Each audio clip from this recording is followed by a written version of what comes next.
Mohammad Rocky জানতে চেয়েছেন, না বুঝে ছোটবেলায় বন্ধুদের সাথে এলাকার বহু মানুষের গাছের ফল চুরি করে খেয়েছি, এটা উচিত হয়নি, এখন বুঝতে পারছি, এই মুহূর্তে আমার করণীয় কি? ভাই রকি, এই প্রশ্নটি অনেকের। ছোটবেলায় কারোর গাছের ফল চুরি করে খেয়েছেন বা পেড়ে বিক্রি করে ফেলেছেন, এরকম কাজগুলো যারা করে ফেলেছেন, এখন বড় হওয়ার পরে আপনার অনুশোচনা হচ্ছে, আপনার কৃতকর্মটি যে ভুল ছিল সেটা আপনি বুঝতে পারছেন।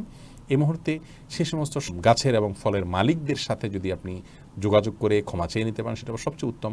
আশা করা যায় এটি যে কেউ আপনাকে ক্ষমা করে দেবেন ইনশাআল্লাহ বিদিনিল্লাহ। আর যদি সেটি আপনার জন্য দুরূহ হয় এবং সেটি কোনোভাবে আপনার জন্য সম্ভব না হয়, তাহলে সম্ভাব্য কত টাকার ফল খেয়েছেন আনুমানিক একটা ফিগার আপনি বের করবেন, করে সে পরিমাণ টাকা তাদের পক্ষ থেকে দান করে দিবেন। তাদের ওয়ারিসরা বেঁচে থাকলে তাদের কাছে পৌঁছে দিবেন। আর যদি এভাবে হিসাব করা না যায় বা তাদেরকে বের করার কোনো ওয়ে না থাকে, তাহলে সেক্ষেত্রে তাদের পক্ষ থেকে, ওই গাছের মালিকের পক্ষ থেকে আপনি আল্লাহর রাহে কোনো গরিব মানুষকে বা দানের কোনো খাতে আপনি টাকা দান করে দিবেন তাদের সওয়াবের উদ্দেশ্যে ইনশাআল্লাহ বিদিনিল্লাহ।